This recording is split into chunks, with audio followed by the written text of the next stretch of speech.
ऐन पेरणीच्या तोंडावर महावितरण कंपनीने लादलेले अन्यायी लोडशेडिंग आणि गेल्या काही दिवसांपासून पूर्णपणे कोलमडलेली सिंगल फेज वीज लाईन यांमुळे मलकापूर तालुक्यातील शेतकरी प्रचंड संकटात सापडले आहे। या मनमानी कारभाराविरोधात स्वाभिमानी शेतकरी संघटना कमालीची आक्रमक झाली आहे। स्वाभिमानीचे जिल्हाध्यक्ष निलेश नारखेडे यांच्या नेतृत्वाखाली 6 गावांतील शेकडो शेतकऱ्यांनी 1 जूनच्या रात्री हातात जळत्या मशाली घेऊन वडजे सबस्टेशनजवळ जोरदार हल्लाबोल केला। शेतकऱ्यांच्या जीवांशी खेळ थांबवा अशा संतप्त घोषणा देत आंदोलकांनी थेट सबस्टेशनचा ताबा मिळवला आणि वीज कंपनीच्या दारातच उग्र ठिय्या आंदोलन सुरू केले। रात्रीच्या अंधारात वीज गुल असल्यामुळे शेतकऱ्यांना विषारी जीवजंतू आणि वन्यजीवांच्या छायेत जीव मुठीत धरून राहावं लागतंय। त्यातच पेरणीचे दिवस जवळ आल्याने शेतीची कामे कशी करावीत असा मोठा प्रश्न निर्माण झाल्याने शेतकऱ्यांमध्ये तीव्र जनक्षोभ उसळलाय। आम्हाला केवळ कागदी आश्वासने नकोत, जोपर्यंत लोडशेडिंग बंद करण्याचे लेखी पत्र मिळत नाही तोपर्यंत आम्ही इंचभरही मागे हटणार नाही असा थेट आणि आक्रमक इशारा जिल्हाध्यक्ष निलेश नारखेडे यांनी प्रशासनाला दिला आहे। शेतकऱ्यांच्या या मशाल मोर्चाची आणि आंदोलनाची उग्रता पाहून महावितरणच्या अधिकाऱ्यांची चांगलीच पळापळ झाली। परिस्थिती हाताबाहेर जाऊ नये म्हणून घटनास्थळी तातडीने पोलिसांचा मोठा बंदोबस्त तैनात करण्यात आला।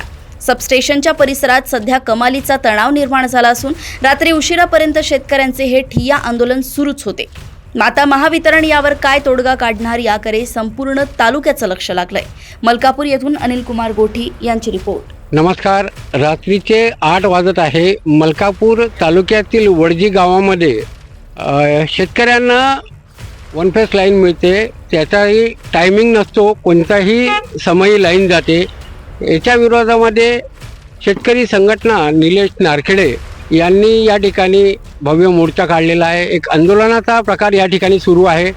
माझ्या मागे एवढे लोक इथे बसलेले आहे, यांच्याकडे पाहण्यासारखी गोष्ट आहे की ह्या ठिकाणी ह्या लोकांना वावरामध्ये इथं जंगली जनावरे येतात, त्यानंतर या ठिकाणी त्यांची भीती असते, रात्रीला लाईन जाते, विसुकाटे असतात, जनावरे असतात आणि ह्या लोकांना MSEBकडनं इथं लाईनही पुरवठा करू शकत नाही। ही शोकांतिका आहे, जगाचा पोशिंदा आहे आणि या पोशिंद्यालाच या ठिकाणी असं घुसूघुसू मारल्या जात आहे, अशा प्रकारचे शोकिंदा आहे।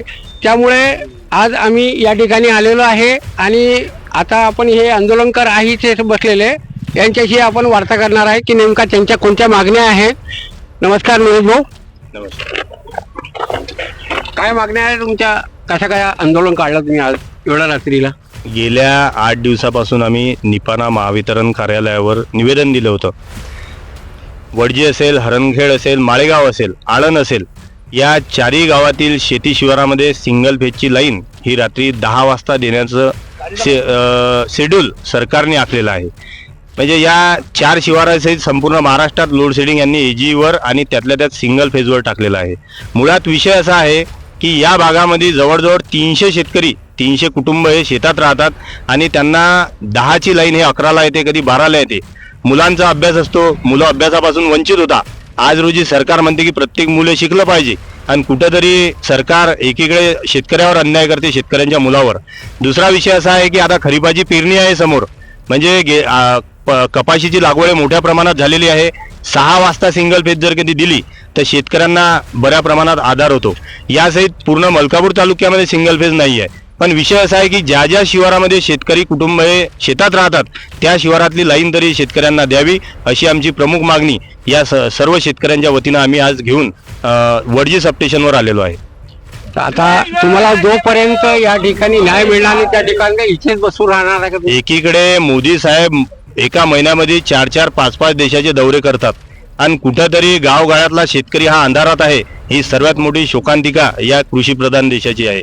म्हणून आज आम्ही मनात राग ठेवून इथं जोपर्यंत सिंगल फेज लाईन चालू होत नाही तोपर्यंत इथंच ठिया राहणार आहे। मग इथं झोपायचं काम पडलं चालेल, मग आम्ही इथं मुक्काम करू, याचे परिणाम सरकारला भोगावे लागतील।